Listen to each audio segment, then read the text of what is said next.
Zachary Martin is suing his neighbor, Nancy Morrell, for property damage after his car was vandalized. Court come to order. All rise. Have a seat, please. Hello, Judge. Case 2151, Martin versus Morrell. Thank you. You're welcome. Mr. Martin, you and the defendant are neighbors. Yes, ma'am. How long have you been neighbors? Moved into the subdivision in 2019. That's how long you've been there? Yes, ma'am. Do you know how long the defendant has been there? I think 2014. Is that right? 2017, Your Honor. Oh, okay. And where do you live in respect to one another? You want to go over there and show me? I live in this house right here. Or I did. I don't anymore. This house right here. And she lives right here. You sold your house? Yes, ma'am. Okay, and the defendant She lives right here. Where the blue car is? Yes, ma'am. Okay, thank you. This is sort of a circular area, and from the circular area, you pull into your driveway. Is that right? Okay. It is your claim that the defendant keyed your car. Yes, ma'am. And when did this happen? January 22nd, 2022. The defendant says that she did not key your car. She has a counterclaim. She claims that she was falsely arrested and held overnight in jail. That is a lie. But just a Okay. That's her claim, that she was falsely arrested, that she spent a night in jail. She had to hire a lawyer, did hire a lawyer after her lawyer requested several adjournments. You were not, at least physically, in the courtroom at the time of the last adjournment, and the case was dismissed. So let's go back to prior to January 22nd. I assume that if you're alleging that the defendant keyed your car, that you have some negative history with each other. Yes, ma'am. Starting when? There are so many. I mean, it started out when we moved in the subdivision. They were nice at the beginning, no issues. And then the kids started having, her granddaughter lives with her. Okay, how old's your granddaughter? She's 9 now. She was 8. Okay. They started out having some issues, as kids do. I mean, you know, that happens. You have a child of a similar age? Yes, ma'am. She's 11 now. She was 9 or 10 when we lived there. And the two children had an issue? I mean, you know, kids argue. No, I understand that. I'm not going into who was right and who was wrong in the kids' argument. I don't really care. But when did that argument between the two children spill over to the neighbors? Well, I guess the final straw was Labor Day weekend of 21, the Sunday before the Labor Day. We came home late. It was about 7 o'clock. We were working, and we told Jillian we were going home for a little bit, and she said, I want to swim in the pool. So, all right. Jillian is your 10-year-old? Yes, yes. And of course, she said, well, that's boring, Daddy. I want a friend to swim with me. So I said, okay, one friend. That's it, because your brother's going to watch you, and then we're leaving to go back to work. So she goes next door to Patrick's house, which is the next door neighbor, and she asked Patrick to come over and go swimming. He comes over. At the time, I didn't know this. At the time...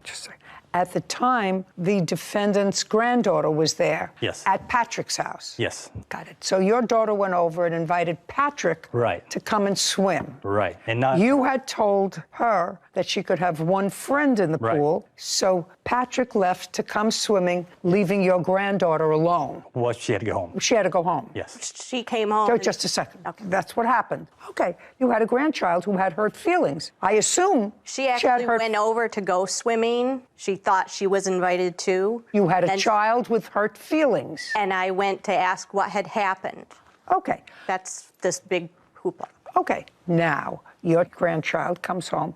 I assume she was upset. Was she crying? Yes. Okay. And that was about what time? In the evening. I honestly can't remember. Okay. And when she came home crying, tell me what you did. Went out and, honey, what's wrong?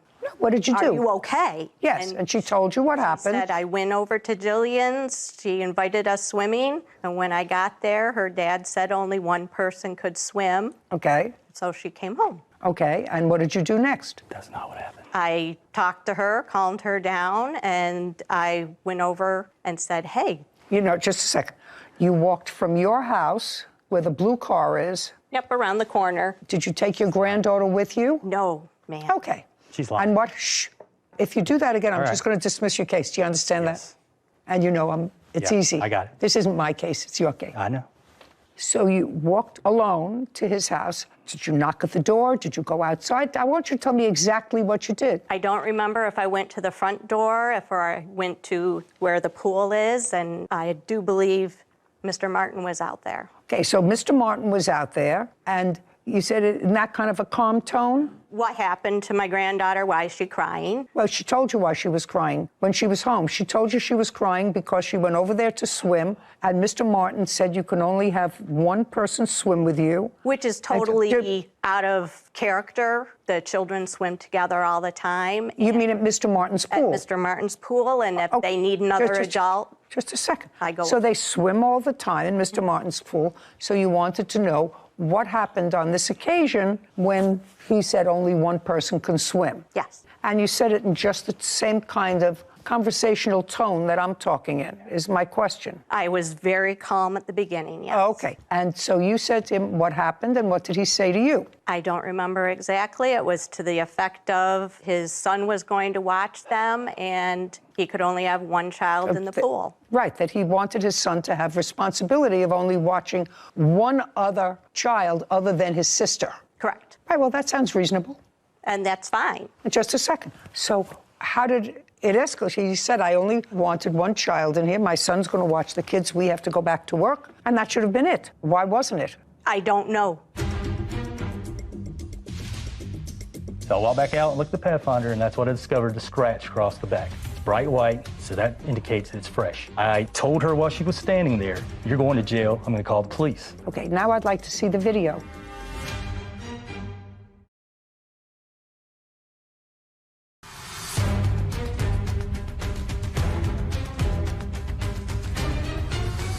Zachary Martin claims his neighbor, Nancy Morrell, keyed his car and owes for the repairs.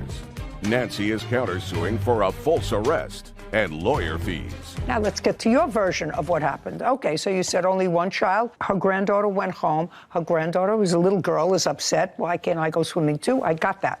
And? This is a lie. Everything she told you was a lie. Just a second. She did not come to my house. Just a second. She did not come to my house. If you say again it's a lie, I'm going to dismiss your case. Do you understand that? Yes. I asked you what happened. She did not come to my house. Okay. Her daughter came to my house. Just a second. You mean her granddaughter's mother? Yes. I never talked to her.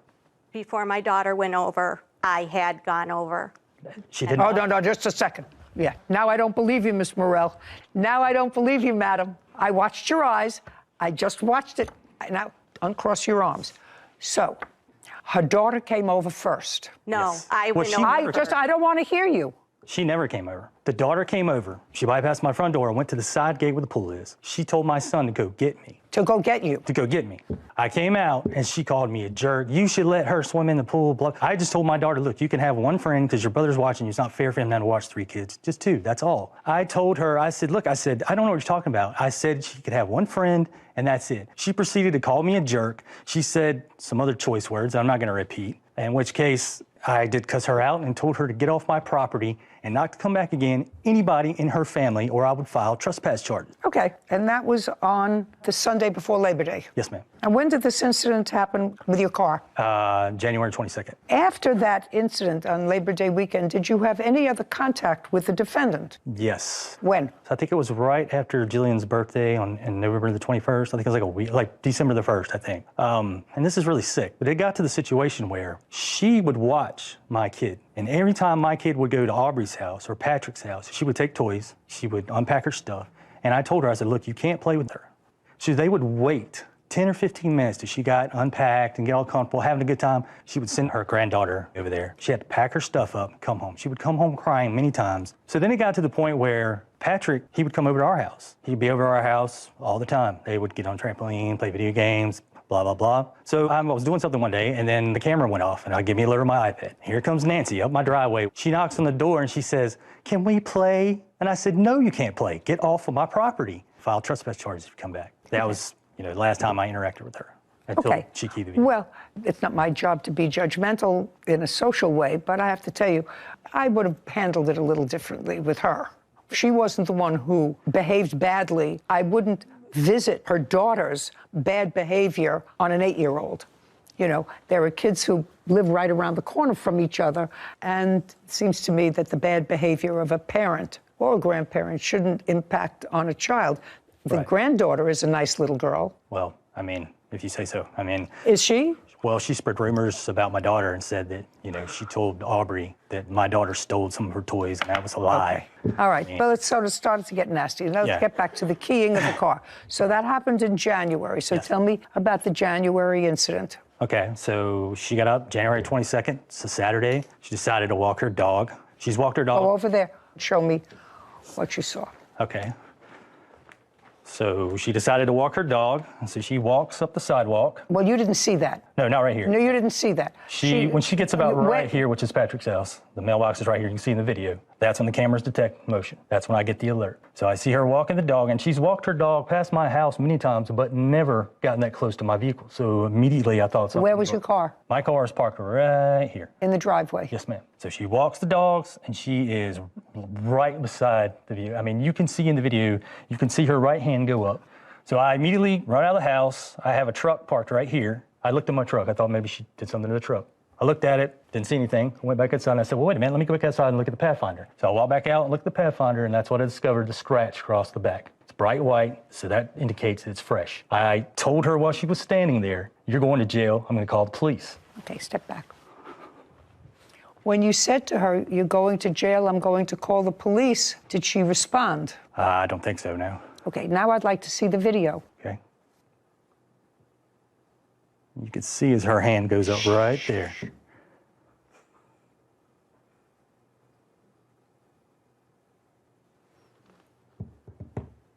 I'll take a look at it again. Is there any reason that you stopped behind his car? Is there any reason? Stopped to sniff, I stopped with him.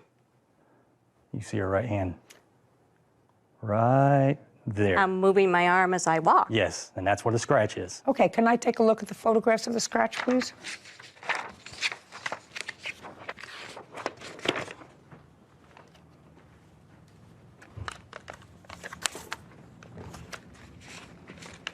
Okay, so based upon what you saw, you called the police. And based upon that, the police came, interviewed you, and viewed this tape. Actually, I had contacted the police after he had yelled at me. He's a little incorrect. Could I show you where? Sure. I did walk my dog around here. His cars impede the sidewalk, so I moved. And I had completed my whole route over to about here, and he did indeed come out and yell at me. I caught a few words of it, said I'm walking my dog, waved my arms, and continued on. Mm-hmm. That's not the first time he has yelled at me as I've been walking, and I went home and I filed an incident report, and I do have that. Just a second. The second time I've been walking and he's come out and yelled at me, it's very unnerving. That's a lie. We're very far. Sorry. It's going to cost you getting your car fixed. It's something you don't understand. I have it. Something you don't understand. I'm allowing both of you to tell me your sides of the story. You can't say that's a lie. Do you understand? Yes, ma'am. I'm not cutting you off. I let you tell me your story, sir. I let you tell me what happened, and I want to give the defendant the same opportunity. You can't interrupt her. Now you understand that? Yes, ma'am. Okay? I will tell you what I don't understand, Miss Morell. You see, if I had got into a kerfuffle with him, which you had, because he said you and your granddaughter, which I actually think was socially wrong with regard to your granddaughter, but with regard to you, he doesn't want you there, right? I wouldn't walk up a cul-de-sac to go past his house. If it were me, I see plenty of space where you can walk. You can cross the street from your house and walk in the street the other way. And then when you come back, you can walk the other way. You don't have to go inside that cul-de-sac to walk anywhere near his house. That's looking for trouble. Can I just say something? About what? The trend that another gentleman, he tried to accuse of scratching his car. Are you her husband? Yes, ma'am. Okay, I'm going to let you stand up now, and you're going to show me where he accused somebody else of keying his car in the back in January. Show me.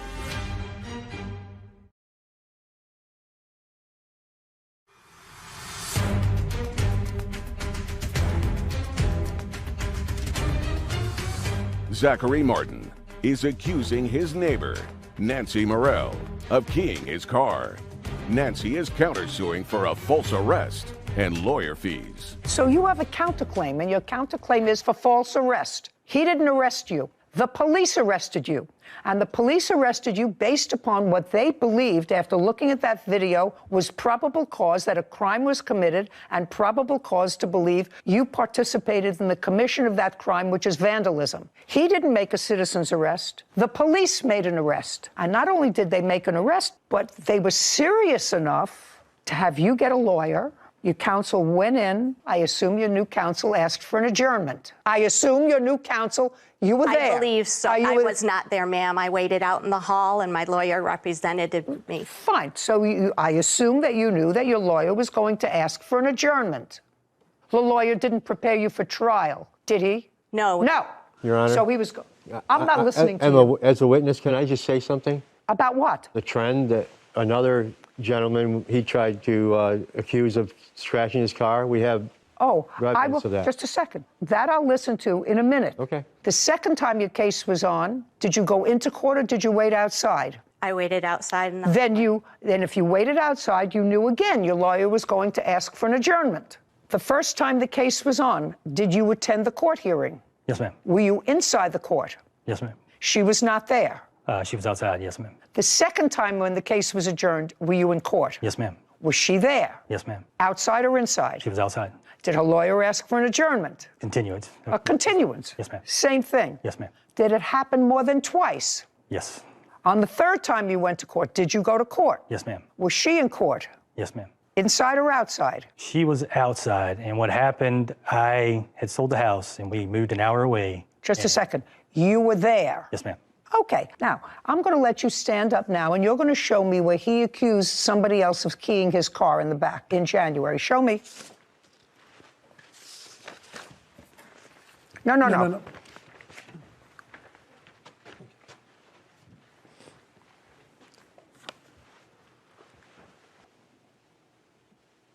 Well, this says that on January 18th, which was 4 days before this incident, you reported another vandalism to a Nissan Titan. Yes, ma'am. Is that the car that you saw her key or believe she keyed? No, ma'am, that's a different vehicle. That's what I thought. That's a different vehicle. That has nothing to do with this car. Well, the gentleman that he accused it of, he didn't even have arrested or didn't want to press charges. Just a second. Okay, so now I'm going to let you stand up, and I'm going to give you my end of the riot act, because if this is what you're deluding yourself with, I'm going to tell you. He didn't have video of anybody on the 18th around his car.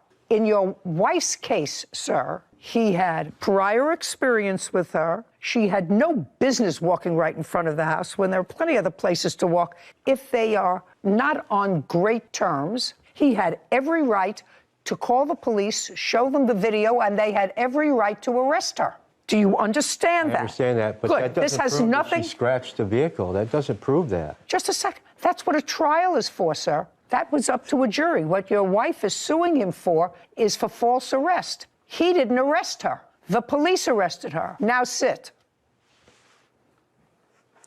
May I see the invoice? Have you had the car fixed? Yes, ma'am. I have an estimate, and I also have the police report. I'd like to see both. I'd like to see both.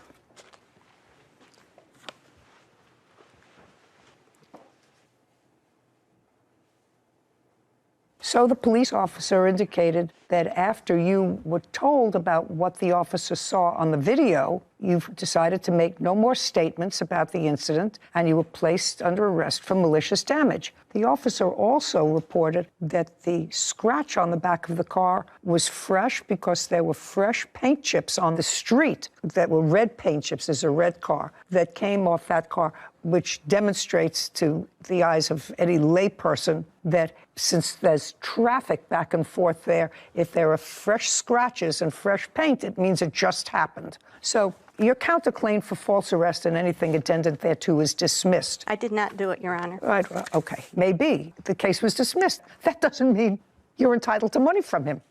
Police had probable cause to believe that a crime was committed and probable cause to believe that you committed that crime. The rest of it is up to a jury. So you have a beef with the police department, not with him. They had an absolute right to arrest you. I'm not giving you $2,500 for this scratch, sir. Get it out of your mind. Do you understand? Why not? It's not a $2,500 scratch. I mean, that's an estimate from a $500. Judgment for the plaintiff. We're done. This court is adjourned. Well, she was incorrect because I did not do it. You know, we took an oath when we went inside to tell the truth, and she lied repeatedly, and she got mad at me when I said that's a lie, but it was a lie. That he saw me walking by and looked at the car and said, oh. The next day I called the police to see what happened, and they informed me they arrested her. I thought they were there because I had called about him harassing me, and then all of a sudden they just said, you scratched his car. And I said, no, I didn't. I think she should have stayed in jail longer. They placed me in custody. The lady does nothing but lie. She's a liar. It was horrible. I actually thought his behavior when the defendant brought her granddaughter over subsequently and said, can't she play? Because evidently there are 2 or 3 kids who live close by and they always play together. All of a sudden, the granddaughter is excluded from that play. There's a certain amount, as a parent, he should have had some sense of that and said, well, of course they can play, but your daughter owes me an apology. You know, if you're behaving like an adult, your daughter owes me an apology. I tried to do a responsible thing. I didn't want to let my son watch more than one stranger child in a pool, which is absolutely smart because, God forbid, something happened to one of those children, they would certainly turn around and sue him. Yeah. So he did the responsible thing. Was it hurtful to the other child? Yes. According to him, his daughter was playing at Patrick's house. She came over and said, you can't come, because they're little children. They don't understand. You can't come. Only one person can come. But you're a grown-up. So understand how that could be hurtful to an 8-year-old. Anyway, I think that they both behaved badly, and he's very smart to have moved out of that. Out of the cul-de-sac, out of the neighborhood. Yeah, could you understand why she would walk her dog there? Yeah, I agreed with you that if you've already had even just a hint of distaste with any of your neighbors, I just walk on the other side of the street, just avoid it. And this seems like a perfectly avoidable house in the cul-de-sac. You actually have to go into his loop in order to make the loop. So I don't know. I think both sides questionable, but I'm glad that he got something that you were willing to give him for his car. Yeah, get your car fixed reasonably, and the police absolutely had a right to arrest her. Yeah. There was a complaint. They looked at the complaint. They saw the damage. They saw it was fresh. They saw her right there on the video. They had a history of bad feelings between them. They had an absolute right to arrest her. Yeah. Too bad. I feel sorry for the little girl. Suing her ex-boyfriend, James Stewart, for travel costs and a loan. Court come to order. All rise. Have a seat, please. Hello, Judge. Case 2102, Peterson versus Stewart. Thank you. You're welcome. Ms. Peterson, you and Mr. Stewart met online. Yes. You met Mr. Stewart, and according to your complaint, a romance developed, and there are 2 things that you believe, now that the romance is over, that he owes you. One of them is a loan that you made to him for $1,000. Now, Mr. Stewart does not deny that you gave him $1,000, correct? No, ma'am. Your defense is that it was a gift. Correct. And not made as a loan. Okay. On what date did you and Miss Peterson start to date? We never dated. We actually wasn't through no dating site. Just somehow, coincidence, we came through. Did you see her? I met her once in person. When? When she paid for a hotel for my birthday. Give me the date. January 30th. Of this year? Yes, ma'am. So you met for the first time in January of 2022. Tell me about the $1,000. If you're playing with your papers, you're not going to hear where we're going. Okay. The $1,000 at that time, I was been struggling with heart disease, which I just got out the hospital for having a heart surgery last Friday. So financially, my dealership was a little bit under the burden. So I asked her if she would help me. And when did you ask her? Was that in January? No, ma'am. That's a couple months later. All right. So that would be in March. Yeah. And the only time that you ever met her was in January. I met her once, other than that, when she gave me the money. Other than that, it was just normally her texting me, how you doing? Do you want to meet up? Okay. So you met personally twice. Correct. And after January, you didn't see each other personally, just by messages. And that's when you asked her for money. And you were going to tell me why in March you asked her for money. I understand that you just recently came out of the hospital, and while I'm happy to see you looking well and healthy, it's really irrelevant to this case. Yes, ma'am. Okay, so why did you ask her for $1,000? Because she offered to help me. No. Nobody offers to help you unless they know that you need help. Well, it's in writing. No, nobody offers to help you unless you let them know that you need help. I was kind of life coaching her. We both was going back and forth. We had an open line of communication, so I kind of got comfortable to ask. So I see what you're saying. Got comfortable to ask? She already gave me money before that 1,000. That's why I was comfortable. Just a second. I'm talking about the loan. I want you to tell me, since you acknowledge that she gave you the money, tell me why you needed it. Well, I needed it because I paid for the trip, which was $2,180, which she gave me $2,000 plus $160 more for luggage. Came to just shy of $2,400.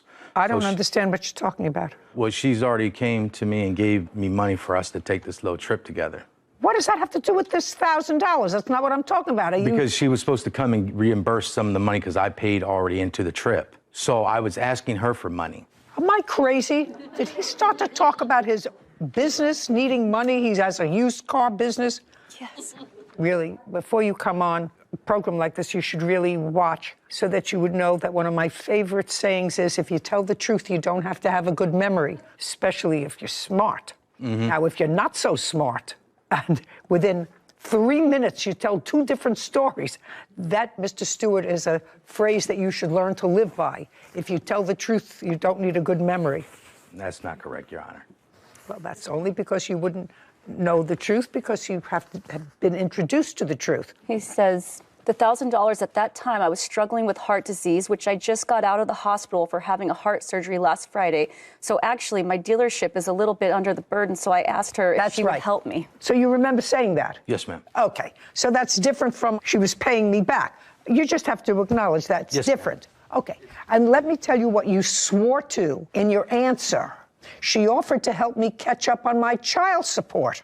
On a phone conversation, yes. I just asked you one simple question, sir. You acknowledged she gave you $1,000. What was it for? So now I have 3 reasons. 1, your car dealership was a little bit of a burden. 2, she was returning your money to you. And 3, you were catching up on your child support. Those are the 3 things that I have in front of me. Yes, ma'am. Is it door number 1, door number 2, or door number 3? Whichever one you would like, ma'am. So far it's $1,000 for the plaintiff. Now, whether it was for school or whether it was for your children's support, she's not responsible for your children's support. You're responsible for your children's support. Have you ever met his children? No. She doesn't even know your children. No. Do you have a child support order? No. She asked me to marry her, though. Just a sec. I asked you a question, yes, not ma'am. her. Do you have children? The answer is yes. I have children, yes, ma'am. Yes. This is not a dance. No, I'm just This saying. is not a dance. Yes, ma'am. You lead, I lead, I always lead. Yes, ma'am. Later. You had some trouble with your finances, and you had serious debt. What kind of work do you do? I'm a credit collections agent. Not a good thing when you're a credit collections agent.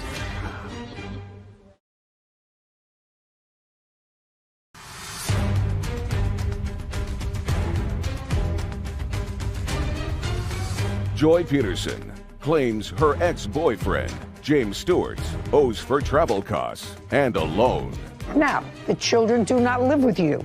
They're above age. Yes, ma'am. When you swore in your answer that you had gotten behind in your child support order, what child support order was that? It's the last child because I got behind because I was out of work. So they're above age, but I owe a little arrears.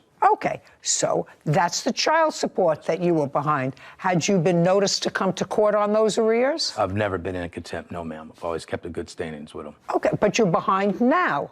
Yes, ma'am. You were behind then in March. Yes, ma'am. Okay, and you knew you were behind because? I was on bed rest for 5 months due to a knee surgery and some heart issues. Okay, did you request that your child support order that was on arrears only be stayed while you weren't working? I got a new caseworker who wasn't willing to work with me at that time. So. Okay, so there was difficulty. Your caseworker was involved in this child support order.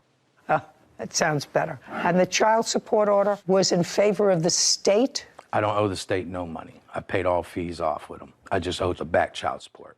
To the mother of the children? Yes. Okay, $1,000. Now, I'm going to come to you. According to you, you gave the defendant $2,000 to buy travel tickets for you. Yes, Your Honor. When? I gave him money in March. At the same time that you gave him the $1,000? No, ma'am.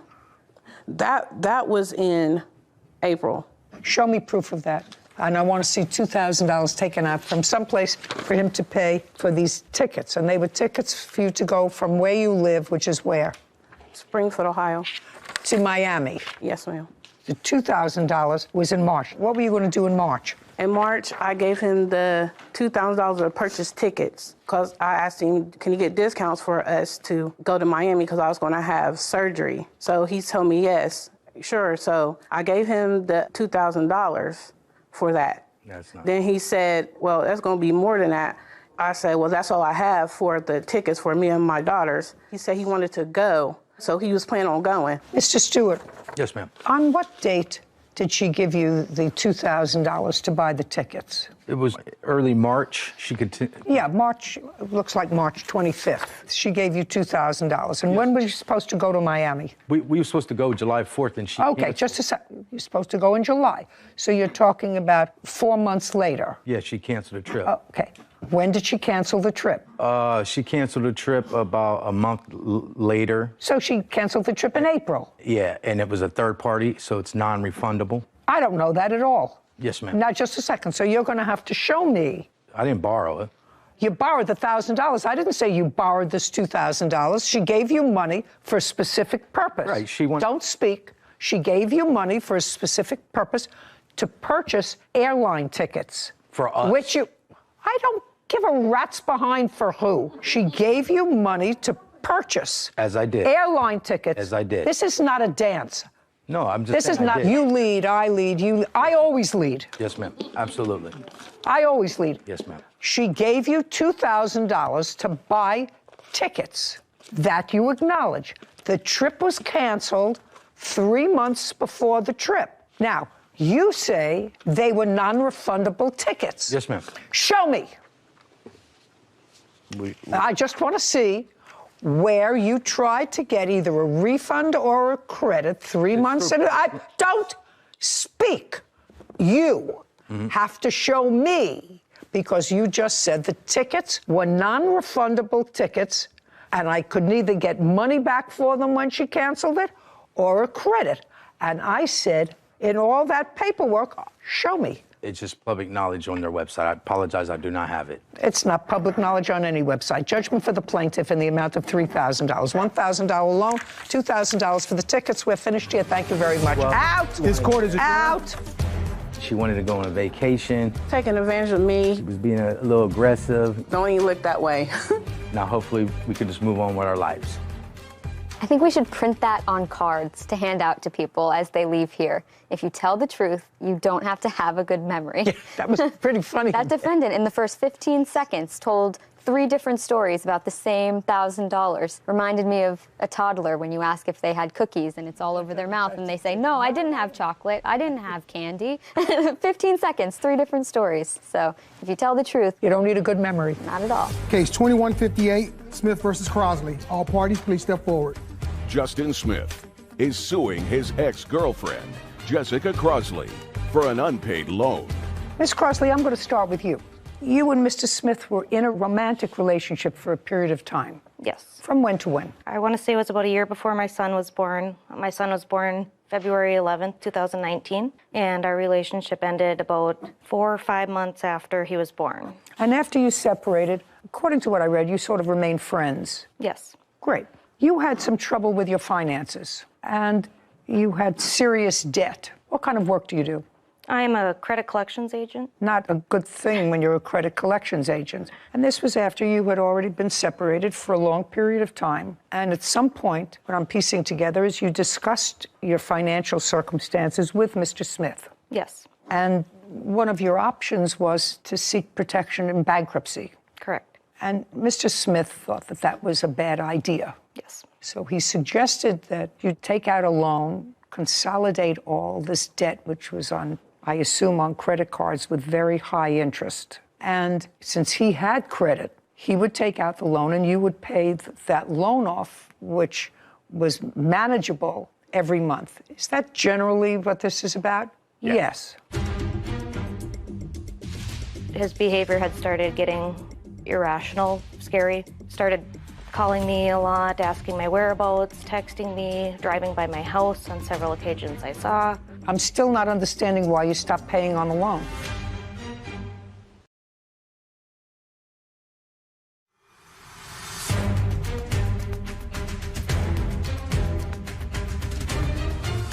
Justin Smith claims his ex-girlfriend, Jessica Crosley, owes for an unpaid loan. Mr. Smith did take out that loan, month and year. March of 2022, this year. What were the payments each month, starting in March or April, principal and interest? He had told me that it was $500. Told you they were $500. He took out that loan, and am I correct, Ms. Crosley, that you paid off your credit card debt? Yes. And you paid off your debt with the loan that he took out? Yes. And you did, in fact, create a situation where the money, because you were employed, would come out directly from your bank account to go to pay off the loan to his bank account? Yes. And you did that in what month? That was started, I believe, at the end of April or beginning of May. And how many such payments did you make? Biweekly payments, I believe I made about 6. Thereby acknowledging that this was a loan. At some point, you stopped making the payments. What month did you stop making the payments? In July of this year. Why? So I had started seeing my current boyfriend. This is not a social show. Just tell me why. So I had to take a day off of work to file for an order of protection. Why did you have to take a day off from work to file for an order of protection? Because I was advised to by a police officer I spoke to. Okay. And I assume against him? Yes. Okay. Give me the incident. Okay. So in July, when I started seeing my current boyfriend, Justin had expressed that he wanted us to get back together. And I had told him, no, that was not going to happen. And then his behavior had started getting irrational, scary, started calling me a lot, asking my whereabouts, texting me, driving by my house on several occasions I saw. And then there was an incident on July 19th where I had allowed his mother to take my son to a play, and she was supposed to drop him off back to me. And instead of dropping him back off to me, she had dropped him off with his father at his work. And then I got a call from Justin yelling, saying, "Where are you? What are you doing right now?" And I'm like, "Well, I'm on my way back home. Your mom's supposed to drop off Braden." He's like, "I have Braden. I'll meet you at your house." So I said, okay. We got to outside my house, and then he pulled up next to me and then started screaming out of the car, like, "Where were you? What were you doing?" I was like, "I was spending time with Anthony, my boyfriend." And he's like, "I'm taking Braden. I'm not going to give him back to you." And my son's crying in the back seat. And I said, "No, you give him back to me. It is my day to have him." And he drove away. He later called me and said I could meet them at Dairy Queen. So I met them there. I got out of the car. I went up to my son. And as I was getting him in the car, Justin had walked up to my car and started yelling and swearing at me. And as me and my son started driving off, he threw a milkshake at my car, which scared me and my son very much. Okay, good. And you filed for an order of protection. You had a trial on the order of protection, yes. And the judge dismissed your order of protection. Yes. After the trial. Yes, ma'am. Okay. I'm still not understanding why you stopped paying on the loan. So when I had lost my job. You lost your job when? The next day. The incident happened on the 19th. I had to take the 20th off to file for the order of protection. The 21st, I was let go. Oh, that had nothing to do with you being let go. Nothing. I just want to know why you stopped paying on the loan. You stopped paying on the loan because you lost your job? Are you working now? Yes, I just started working. Well, did you start paying him back? No. So Why? Also in July, when all these incidents happened, Justin had stopped paying for daycare, which was our agreed upon child support payment. We don't have a court order for child support, but he had been paying all of daycare. I cover all of his other finances. So that was an agreement that you had, that he would pay for daycare? Yes. Okay. And he stopped paying in July? Yes. He started only paying half of daycare. Okay. So let's go back. He started paying for half? Yes. How much was he supposed to pay per month? $560 was the full amount of daycare each month. Okay. And he had been paying that. In July, he cut it down to? To $270, I believe. 80. Okay. So he wasn't completely not paying. He was paying part of it. Correct. Tell me why you cut the payments in half, because you have a counterclaim for that. Yeah. So in July, we started a custody case for full custody of our son. You're talking in July. Who started the custody case? I did, Your Honor. Okay. Did you retain a lawyer? I did. Is that case still ongoing? It is. Well, then I'm not entertaining anything about the daycare because you have that case in family court. The court there will make a determination as far as future child support and whether or not this daycare should have been paid. So you have no reason for not paying the loan. I was planning on filing bankruptcy. Okay, but you didn't. You didn't file for bankruptcy. You did the smart thing. How much is left on the loan? It's in excess of $12,000 or $11,000. What interest rate is on that loan, by the way? 36%, I believe. Current balance as of November 30th, $12,631. How is a 30% loan better than her credit cards? She had some loans in excess of 800%. From whom? Or over 500%. These were online lenders. Oh, wow. Okay, you have a counterclaim. Harassment, daycare costs is out. Lost wages because you say you had to take a day off to file a protective order and you were fired? Nonsense. Harassment, let's hear it. And don't go back to anything that you told the judge during the hearing that you had where he dismissed your application for an order of protection. Okay, well, the order of protection. Okay, that was... They're just shh. Well, if that's the testimony, it's already been adjudicated. A judge, using the same measure of proof that I would use, dismissed your case. So I'm not relitigating that case. Judgment for the plaintiff in the amount of $10,000. Thank you. This court is adjourned. I believe he was angry that I started a relationship with somebody. I think the restraining order was part of her defense as to why she didn't want to pay me back anymore. I was ready to file bankruptcy, and he had offered to take it out for me. You know, at the end of the day, the loan is still agreed upon and still needs to be repaid. I think that that's a good lesson, that you can't use the court systems and restraining orders to get out of a loan that you have really no excuse for not paying except for you lost your job. And I just think it's tricky. I think that a lot of defendants come in here and think that they can just say, I didn't have the money and so I don't have to pay it. But that's not the case. What's most interesting to me is these 800% or 500% or 100% interest-bearing loans. I know, it's something. Where did that come from? It's something I've seen recently in the past couple of years. It seems like every online shopping venue now has some form of loan payment or loan offering or sign up for our loan program. And I'd never seen that before. And if you don't read the fine print, you could get stuck in, just like the defendant here, with a lot of those. Karen Heckendorf is suing her homebuyer, Dante Zarzosa, for an unlawful eviction, extortion, and emotional distress. Court come to order. All rise. Have a seat, please. Hello, Judge. Case 2156, Heckendorf versus Zarzosa. Thank you. You're welcome. Miss Heckendorf, who is this gentleman? This was an attorney I hired in Mexico, kind of in the middle of the night when... He's an attorney? In Mexico. Okay. And my witness. Okay. So, trying to piece this complaint and answer together. You purchased a home from Mr. Zarzosa? No, Your Honor. He purchased a home from you? Yes, ma'am. Okay, got it. He purchased a home from you in Mexico? Yes. Where in Mexico? About 5 miles north of Rosarito, maybe 10 miles south of the border. How long have you owned the home? I owned the home about 5 years. How much did you pay for it? When I bought it was $180. How much did Mr. Zarzosa pay for the house? $245. On what date did he purchase the house? February the 9th. Were you present at the closing of the house? I was. When you closed on the house on February 9th, how much money did you receive? I was supposed to receive... No. You were supposed to receive $245,000. How much did you receive? I received a cashier's check for $15,000. 15? $15,000. I received cash, $4,500, and I received the next day through a wire transfer 4.6 million pesos or something like that. I have the paperwork. Just tell me what that translated to in dollars. It was $220,500. Okay. Well, if you have proof to how much the translation of pesos to dollars is, that means that you got a total so far without the down payment. Did he give you a down payment? Yes, $5,000. I was paid for my house.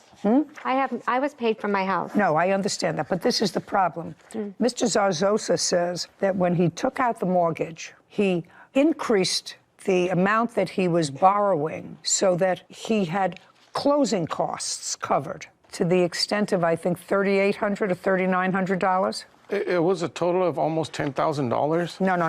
Oh, $3,900. That's what I asked you. What's 10,000? 10,000 comes out of nowhere. It was a difference, you said, of $3,900. Yes, ma'am. And so he wanted from you.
ਇਹਨੂੰ ਕੱਟ ਦੇ ਫਿਰ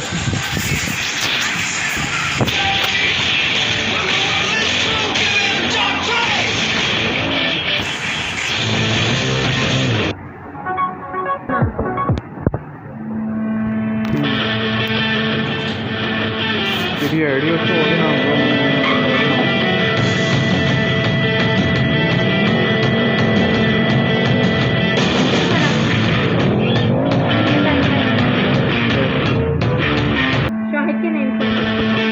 Gmail ਇਹਦੇ ਨਾਮ ਤੋਂ ਨਹੀਂ ਹੈ ਨਾ ਉਹ ਸਾਰੇ ਨਾਮ ਤੋਂ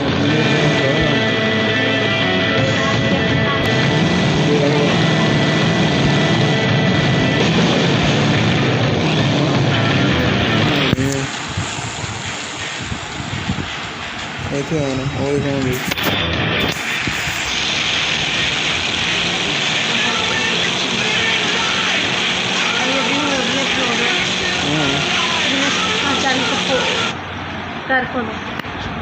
ਮੈਨੂੰ ਆ ਕਰ ਲੈਂਦੇ ਮੈਂ ਵੀਡੀਓ ਵਿੱਚ ਪਾਣਾ ਵਾ ਇਹ ਆ ਗੇਮ ਉਹ ਲਿੰਕ ਭੇਜ ਮੈਨੂੰ ਬਹੁਤ ਨਵਾਂ ਬਹੁਤ ਵਧੀਆ